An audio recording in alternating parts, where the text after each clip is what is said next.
Christine Ojambo, uwanjani wenu. Asante sana Mashirima Kapombe na Sam Gituku. Waziri, let's get straight into it. We are talking about reliability earlier on. Are you concerned by the frequent power outages? And what is the rate, overall state of reliability, now that we depend on hydro-generated power? Trevor, reliability is something we are seriously working on. Let me bring to context what we are doing to strengthen Kenya Power and ensure that they are operating as a commercial company and competing in that space to supply industry, not just like one of my colleagues there said, affordable but competitive cost of energy.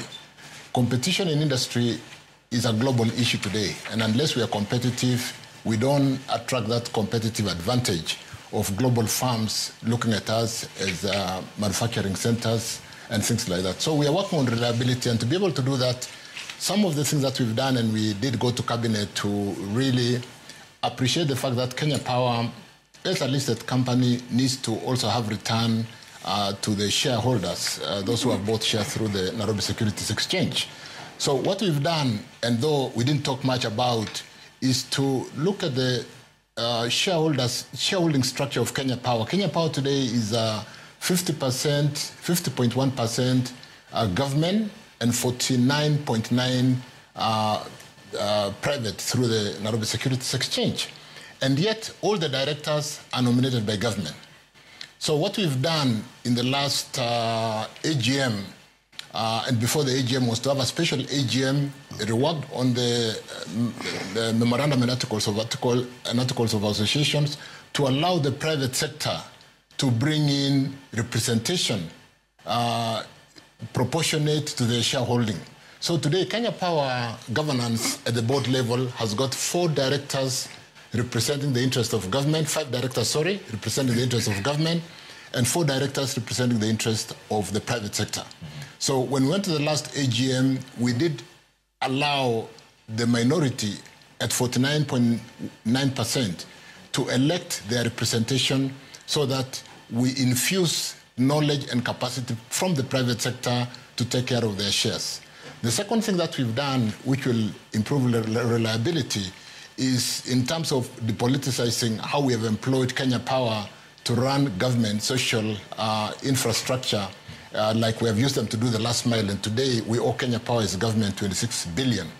And what we're seeking to do with that, under that approved cabinet memo, is to allow Kenya Power debt equity improve, have that debt to be restructured against the on-lent loans to Kenya Power. That way, we are able to write down what government owes them by, okay, there's another asset transfer from Ketraco. There are some assets which are owned by Kenya Power, which are transmission assets. And yet, Kenya Power should be doing the last mile, the distribution, the buyer market. What this means, Trevor, is that we are able to allow the transmission company to run under what you would call an unbundle. We'll do full unbundling of the energy sector where there are generators, there is a transmission company, and there is a buyer. We're then able to implement the spirit of the 2019 Energy Act, which requires that we open the market. Yeah. Today, we have what we call a single market buyer, which is KPLC buying all the power from the generators, because there is not a very delineated or separation on transmission. Once the transmission is done and the regulations are already on my desk for wheeling, you should be able to generate power as an independent party, wheel it to market using Ketraco, which under that unbundled structure, they have a tariff for wheeling to market, and sell your power wherever you want to sell the power.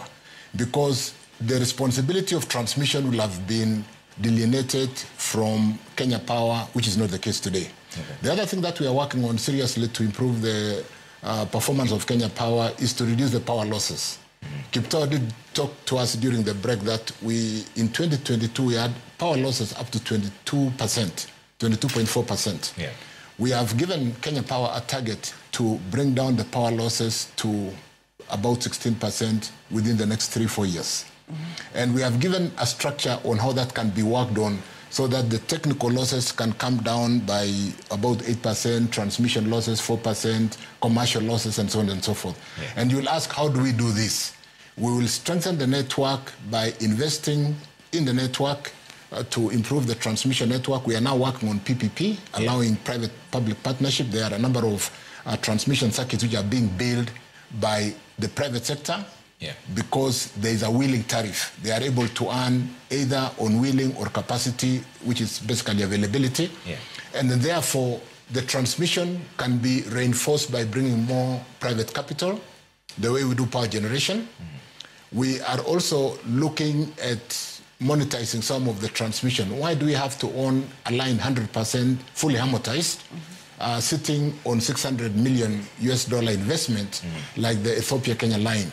So we'll be looking at monetization of some of the lines. What are we doing? We're trying to basically improve the balance sheet of Kenya Power, give them a more positive working capital, unlike today when they are almost at negative, and be able to address what industry needs to be able to support what I did mention earlier in 7% GDP to manufacturing going towards 15%. So are you relating this unreliability to under-resourcing or incompetence? Let me give a case in point which we did discuss during the break. In Western Kenya today, more importantly, Bomet, Kericho, Awendo, Homa Bay, almost every other evening there is power blackout, which is occasioned by a constraint in a line which cannot carry enough power. Because if a line is dimensioned, say, to carry 80 megawatts, it is trying to carry 120. Like Engineer Siror did mention, or was it Mwaura, the line will shut itself down to protect itself because it is carrying more than it can easily melt. So what the system does sometimes, not sometimes, all the time, is to protect itself by switching off. And sometimes that switching off is what caused a national blackout. It switched the whole country instead of switching off a region. So what we do from time to time, when there's an overload, because the industry has grown and we have not built a line commensurate to carry more power to support the industry in Awendo, the industry in Homa Bay, the industry in Bomet, to the industries, is we actually pull down some feeders. So it is not unreliability. We are shutting the system before it shuts itself off. So there is need for investment in infrastructure, and we are doing that through PPP. We want to look at monetization to be able to get the transmission network to work around like Power Grid of India, which is possibly the fourth best performing company in India today because of what they have done to be able to support that. So yes, reliability is a challenge.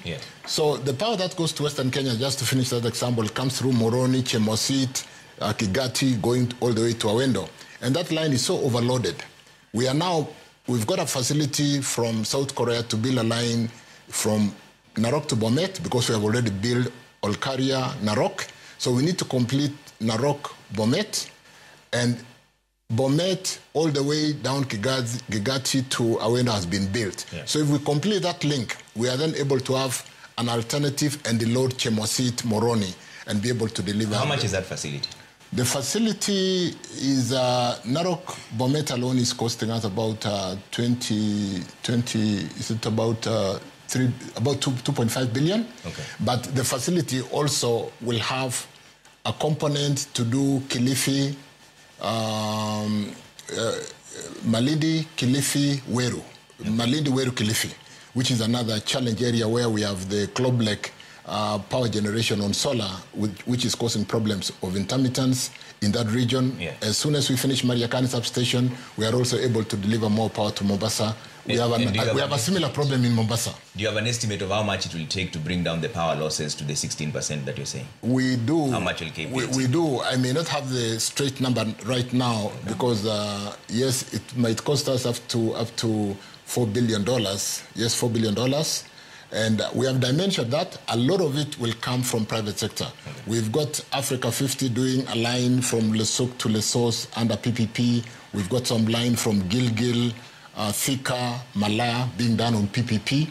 And these are real investments which are bound to happen on the ground as we speak today because we're working with PPP with almost really rich financial close on those projects.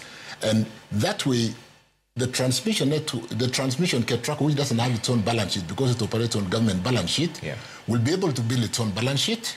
It will stop picking money every budget in, budget out from the National Treasury and behave like KenGen, which has got a strong balance sheet and it is able to generate, or Kenya Power for that matter, where if we restructure its balance sheet and give them a better outlook on the debt equity ratio, they should be able to go to the market. So we have a plan.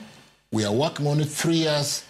Kenya Power has a target. It is reinforced by a facility we are calling the Green Resilient Fund, which we've gotten from World Bank, a $600 million facility, which has got delivery-linked indicators. We call them DLIs. For every performance achieved, they release the money. So because we need this money to come in very quickly, we are working very quickly to make sure that like this shareholding structure and representation by the representation of the private sector with 4 members was a deliverable, and therefore they release so much. And then therefore I can assure you Kenya Power, as in a very short while, will be performing very well even in the stock market. Asante. Waziri ameelezea kuhusu